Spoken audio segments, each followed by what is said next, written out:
사우디가 중국을 믿은 결과는 참혹했습니다.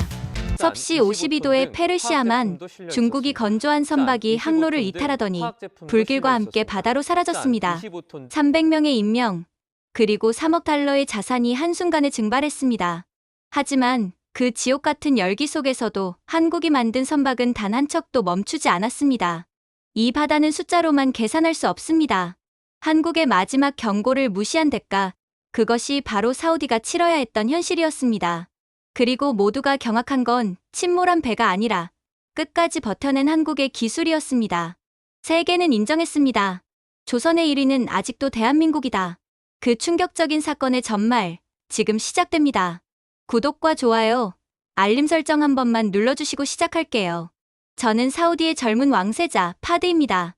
왕실 개혁의 최전선에서 저비용과 신속한 추진력을 무기로 삼아왔던 제게 그날의 사건은 모든 것을 되돌아보게 만든 전환점이었습니다.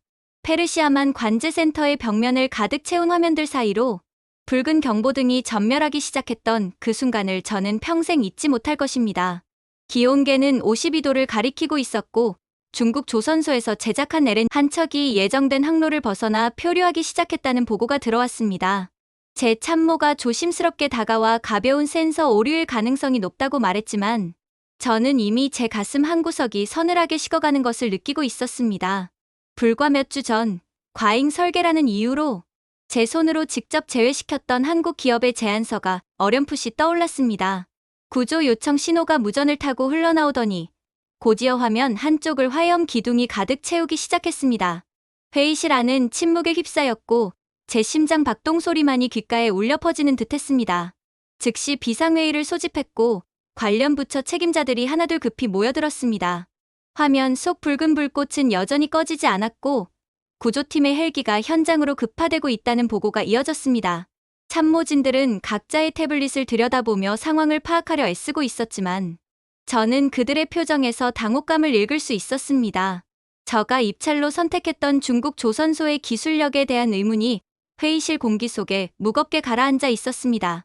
제 책상 위에는 2달 전 검토했던 입찰 서류들이 여전히 정리되지 않은 채 쌓여 있었고 그 속에서 하나오션이라는 이름이 눈에 들어왔습니다. 당시 저는 20% 높은 초기 비용을 이유로 그들의 제안을 거절했었죠.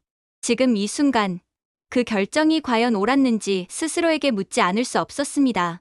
창밖으로 보이는 페르시아만의 수평선은 여전히 고요했지만 그 평온함 뒤에 숨겨진 위험을 저는 이제야 깨닫기 시작했습니다. 사고 현장에서 돌아온 긴급 보고서를 받아들고 저는 이상한 점을 발견했습니다. 중국 조선소가 제출한 내열 테스트 성적서는 거의 완벽에 가까웠고 60도 고온 환경에서도 안전하다는 결과가 명시되어 있었습니다. 저는 그동안 제가 믿고 싶었던 문장들만 골라서 읽어왔다는 사실을 뼈저리게 깨달았습니다. 밤 11시가 넘어서 익명의 택배 상자 하나가 왕궁 비서실로 배달되었고 그 안에는 작은 USB 메모리가 들어 있었습니다. 파일명은 간단했습니다. 검증 자료, 실측대 조작본이라고 적혀 있었습니다. 떨리는 손으로 파일을 열어보니 실제 현장에서 측정한 데이터는 45도에서 이미 위험 신호를 보내고 있었던 반면 공식 제출본은 60도에서도 안전하다고 기록되어 있었습니다. 저는 주먹을 불끈 쥐었고 누군가 우리 모두를 철저하게 속여왔다는 사실이 분노를 넘어 두려움으로 다가왔습니다. 그 순간 보고서 구석에서 한화오션 중동팀의 김도현 팀장이라는 이름이 눈에 들어왔습니다. 그는 몇 달 전 입찰 설명회에서 극한 환경 데이터의 중요성을 강조했던 엔지니어였고 당시 저는 그의 신중한 태도를 과잉 반응으로 치부했었습니다. 저는 즉시 비서실장에게 지시를 내렸고 내일 새벽 6시에 김도현 팀장을 비공개로 왕궁으로 초청하라고 명령했습니다. USB 속 파일들을 하나하나 열어볼수록 조작의 규모가 얼마나 체계적이었는지 드러났습니다. 압력 테스트, 온도 내구성, 부식 저항성, 모든 항목에서 실측값과 제출값 사이에 심각한 괴리가 존재했습니다. 저는 의자에 깊이 몸을 기대며 천장을 바라보았고 이 진실을 어떻게 다뤄야 할지 고민에 잠겼습니다.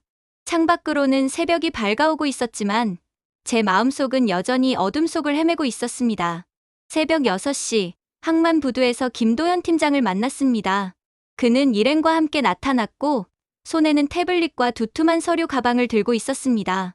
우리는 즉시 제 개인 회의실로 이동했습니다. 왕세자님, 표면 온도만 보시면 안 됩니다. 선체 내부로 전달되는 열과 압력 변화를 함께 보셔야 합니다. 그의 첫 마디는 예의를 갖추면서도 단호했고, 저는 그가 준비해온 자료들에 집중하기 시작했습니다. 그는 드론으로 촬영한 열화상 이미지와 선체 내부 센서가 기록한 로그 파일들을 차례로 펼쳐 보였습니다. 중국 조선소에서 제작한 두 척의 압력 곡선 그래프는 시간이 지날수록 급격하게 상승하고 있었지만 한국 설계로 만들어진 선박의 그래프는 놀라울 정도로 평탄하게 유지되고 있었습니다. 이중 차폐막과 나노 코팅 기술, 그리고 특수 냉각 루프 시스템이 핵심입니다. 그는 담담하게 설명을 이어갔습니다. 저는 그의 손에 패인 굳은 살을 보며 화려한 프레젠테이션보다 땀으로 증명하는 언어가 훨씬 더 강력하다는 것을 깨달았습니다. 바로 그 시각, 관제센터에서 또 한 척의 선박에서 경고음이 울렸다는 급보가 들어왔습니다. 김도연 팀장은 즉시 해당 선박의 실시간 데이터를 불러와 분석했고, 엔진 냉각수 온도가 위험 수준에 도달했다며 즉각 정박을 권고했습니다. 저는 한치의 망설임도 없이 정박 승인 명령을 내렸고, 선박은 가장 가까운 안전지대로 이동했습니다. 대형 폭발 사고는 일어나지 않았고 선원 34명은 모두 무사히 대피할 수 있었습니다. 그 작은 결단 하나가 누군가의 새벽을, 누군가의 가족을 지켜낸 것입니다. 항만을 가득 채운 아침 햇살 속에서 저는 비로소 진짜 기술이 무엇인지 이해하기 시작했습니다. 그것은 서류 위의 숫자가 아니라 생명을 지키는 현장의 판단력이었습니다. 정오가 되기 전 정보부로부터 긴급 첩보가 들어왔습니다. 중국 측이 문제가 된 선박들의 흔적을 지우기 위해 잔여 23척을 같은 날 일괄 출항시키려 한다는 내용이었습니다. 기상청 예보에 따르면 정오에는 기온이 54도까지 치솟을 것이라 했고, 기술팀의 긴급 분석 결과는 명확했습니다. 12시간 안에 막지 않으면 대형 참사가 불가피하다는 것이었습니다. 저는 항만봉쇄령 초안을 검토하며 결제 서명을 준비하고 있었는데 회의실 문이 거칠게 열리며 제 사촌 왕자가 들어섰습니다. 그는 왕실 내부에서 저와 경쟁 관계에 있던 인물이었고 중국과의 경제 협력을 중시하는 보수파를 대표하고 있었습니다. 형제여, 중국과의 관계를 완전히 끊을 작정인가? 그의 목소리는 낮고 차가웠습니다. 회의실 안의 공기가 순식간에 얼어붙었고 참모들은 숨죽인 채 우리를 바라보았습니다. 저는 천천히 모니터를 그의 쪽으로 돌렸습니다. 화면에는 실측 데이터 그래프, 선체 균열 사진, AI 경보 시스템의 로그 기록이 차례로 펼쳐져 있었습니다. 그는 잠시 화면을 응시하더니 이것은 정치 문제라며 한 발 물러서지 않았습니다. 저는 그의 눈을 똑바로 바라보며 말했습니다. 정치보다 생명이 먼저입니다. 그는 마지막으로 제 귓가에 속삭였습니다. 이 결정으로 자네는 많은 것을 잃게 될 것이라고요. 저는 펜을 집어들고 항만봉쇄령 서명란에 제 이름을 또박또박 적어 내려갔습니다. 펜 끝이 떨렸지만 저는 멈추지 않았습니다. 이 결정의 판도는 왕실의 정치적 신뢰와 국가 경제의 균형이었지만 저는 이미 제 선택을 내렸습니다. 다음 날 한국팀이 준비한 특수 드론들이 항만 상공으로 날아올랐고 고성능 열화상 카메라가 정박 중인 모든 선박을 스캔하기 시작했습니다. 실시간으로 전송되는 영상 속에서 세 척의 선박으로부터 흰 증기가 분출되고 있는 것이 포착되었습니다. 압력 밸브가 이미 임계값을 초과했다는 명확한 신호였고 즉각 비상대응팀이 투입되었습니다. 중국 측 선장들은 국제회사 협약을 근거로 출항 권리를 주장하며 완강하게 버텼습니다. 저는 무전기를 손에 쥐고 직접 방송 주파수를 열었습니다. 지금 이 순간 당신들의 생명이 그 어떤 협약이나 권리보다 우선입니다.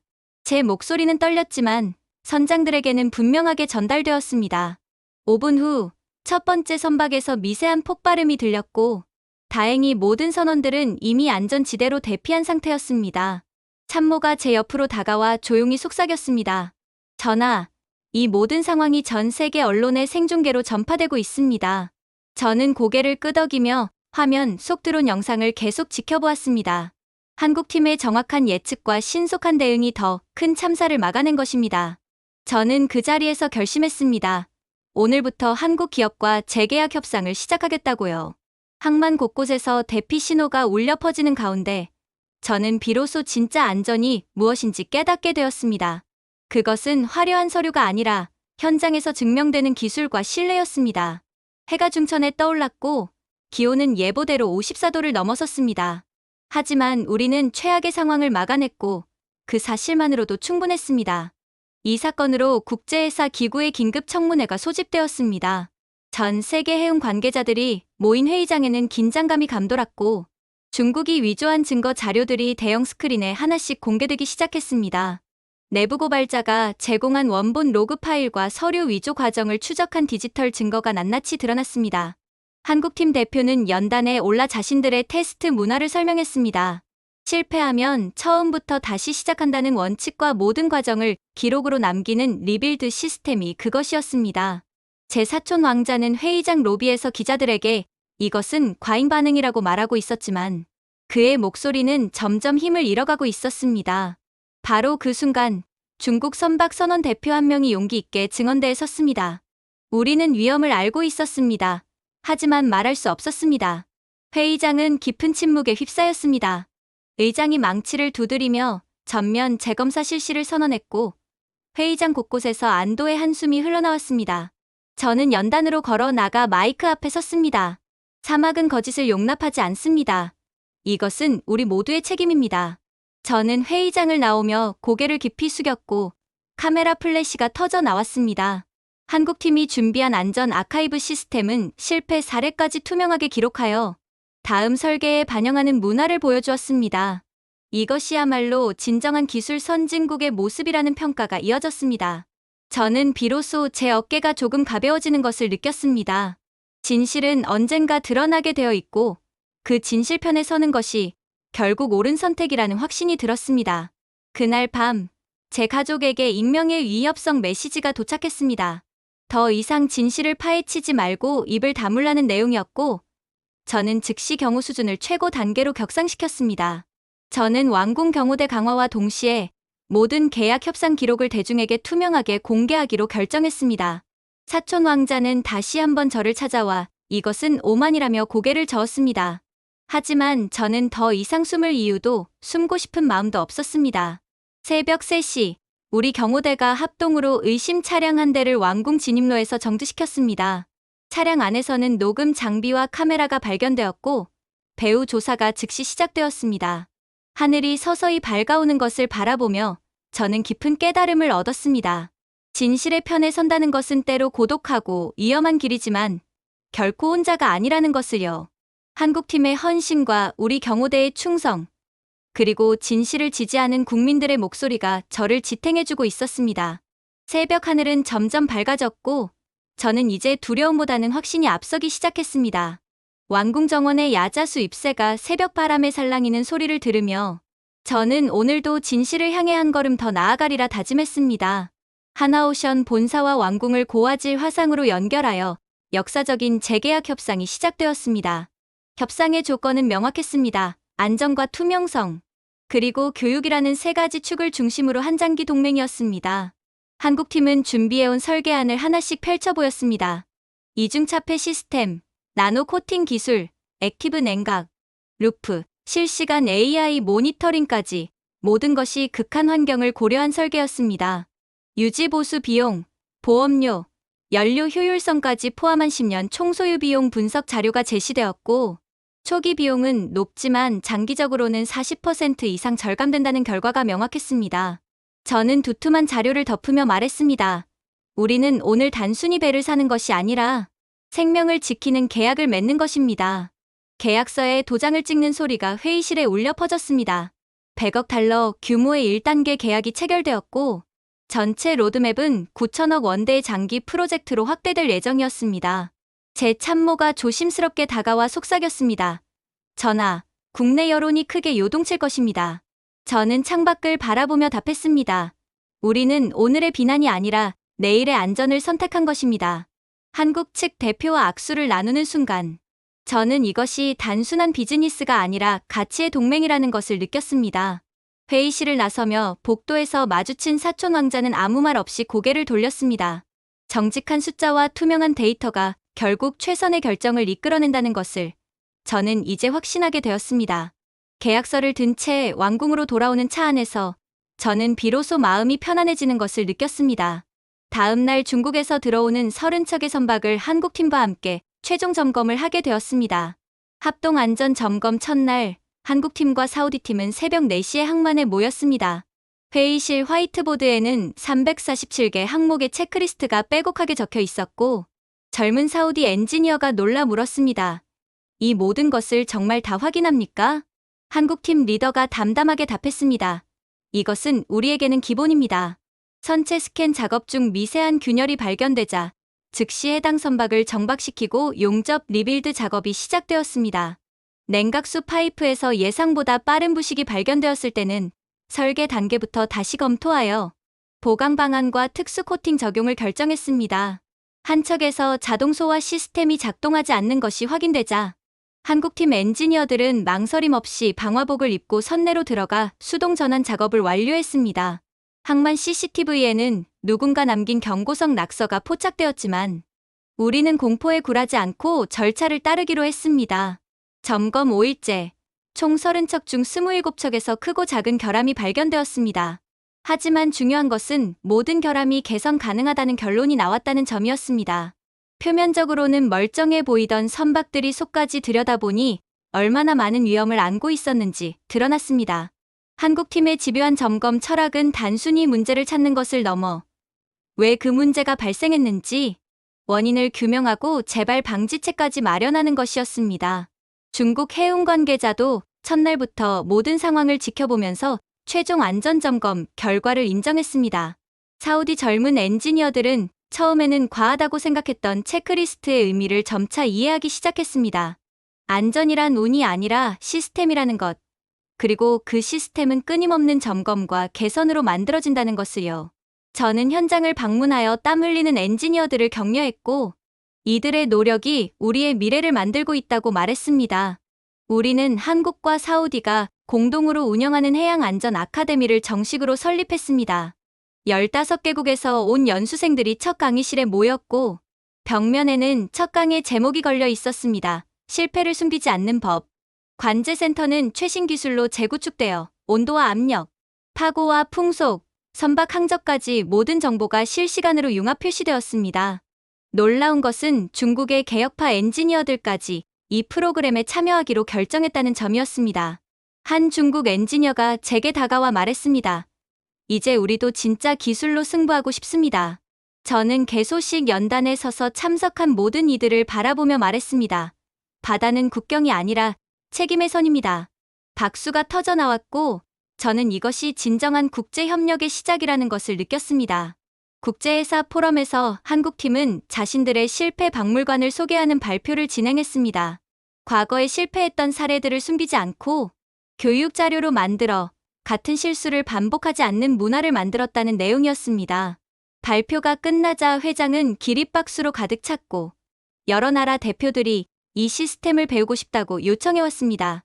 우리는 폐선 예정이었던 2척의 선박을 교육용으로 전환하여 나쁜 설계가 어떤 결과를 초래하는지 보여주는 살아있는 교과서로 만들었습니다. 연수생들은 실제 결함이 있는 선박을 직접 점검하며 이론이 아닌 현장의 언어를 배워갔습니다. 저는 매주 아카데미를 방문하여 연수생들과 대화를 나누었고 이들의 열정 속에서 희망을 보았습니다. 한국의 안전 철학이 이제 세계의 표준으로 확산되어 가고 있었고 그 중심에 우리가 함께 있다는 사실이 자랑스러웠습니다. 폭염주의보가 내려진 어느 날 구형 화물선 한 척이 엔진 고장으로 암초지대를 향해 표류하기 시작했습니다. 구조까지 남은 시간은 고작 2시간, 선박은 무겁고 바람은 거세게 불어왔습니다. 한국과 사우디 합동구조팀이 즉시 현장으로 출동했고 AI 진단 시스템이 엔진 과열과 윤활유 부족을 원인으로 지목했습니다. 엔지니어들은 거친 파도 속에서도 침착하게 엔진실로 진입했고 긴급 수리 작업을 시작했습니다. 1시간 45분 만에 엔진이 다시 살아났고 선원 42명은 서로 껴안으며 환호했습니다. 저는 관제센터에서 그 순간을 지켜보며 가슴이 뜨거워지는 것을 느꼈습니다. 이것이 바로 우리가 만들고자 했던 안전 시스템이었습니다. 그날 밤 사촌 왕자가 마지막으로 저를 찾아왔습니다. 그는 지친 표정으로 말했습니다. 너는 이 선택으로 많은 것을 잃게 될 것이다. 저는 창밖 어두운 바다를 바라보며 천천히 답했습니다. 우리는 더 많은 생명을 얻었습니다. 그는 더 이상 아무 말도 하지 않고 조용히 방을 나섰고 저는 그가 언젠가 이해하게 되리라 믿었습니다. 페르시아만은 고요했고 예전처럼 경보음이 울려 퍼지는 대신 별빛만이 수면 위에서 조용히 전멸하고 있었습니다. 저는 책상에 앉아 일지를 적었습니다. 오늘 우리는 또 한 번 생명을 지켜냈다고요. 밤하늘의 별들은 변함없이 빛나고 있었고 저는 그 별들처럼 우리의 선택도 옳은 방향을 가리키고 있다고 믿었습니다. 무사고 200일을 기록한 날 관제센터 전광판의 숫자가 은은하게 빛나고 있었습니다. 김도현 팀장이 작은 상자를 꺼내 제게 건넸고 그 안에는 정교하게 만들어진 나침반 하나가 들어 있었습니다. 방향을 잃으실 때면 이것을 보십시오. 진실은 언제나 북쪽을 가리킵니다. 저는 그 나침반을 손에 쥐고 말했습니다. 진실이 늘 북쪽이라면 우리는 그쪽으로 계속 나아가면 되겠군요. 첫 번째 한국 설계 선박인 나움 알사으라가 출항 준비를 마쳤고 선원 휴게실 벽에는 가족을 위하여라는 문구가 새겨져 있었습니다. 합동 추모식에서 저는 사고로 희생된 이들을 기리며 고개를 깊이 숙였습니다. 이 배는 여러분의 이름 위에 떠 있습니다. 제 목소리는 떨렸지만 진심이 담겨 있었습니다. 이제 제가 서명하는 모든 문서는 예전보다 훨씬 무겁게 느껴집니다. 하지만 그 무게가 두렵지 않습니다. 그것은 책임의 무게이고 신뢰의 무게이며 생명을 지키겠다는 약속의 무게이기 때문입니다. 저는 일지 마지막 페이지에 조용히 적었습니다. 사막보다 뜨거운 것은 인간의 양심이고 그보다 더 강한 것은 정직한 기술이다. 나침반을 책상 위에 올려놓고 저는 창밖을 바라보았습니다. 페르시아만의 수평선은 여전히 아름다웠고 그 위를 오가는 선박들은 이제 진짜 안전 속에서 항해하고 있었습니다. 한국과의 동맹은 단순한 기술 계약을 넘어 가치를 공유하는 진정한 파트너십으로 발전했습니다. 저는 이 나침반을 볼 때마다 기억할 것입니다. 진실은 언제나 옳은 방향을 가리킨다는 것을, 그리고 그 방향으로 함께 걸어가는 한국이라는 동료가 있다는 것이 가장 큰 축복이라는 것을 말입니다. 마지막까지 시청해주셔서 감사합니다. 구독, 좋아요, 알림 설정으로 영상 제작에 힘을 주세요.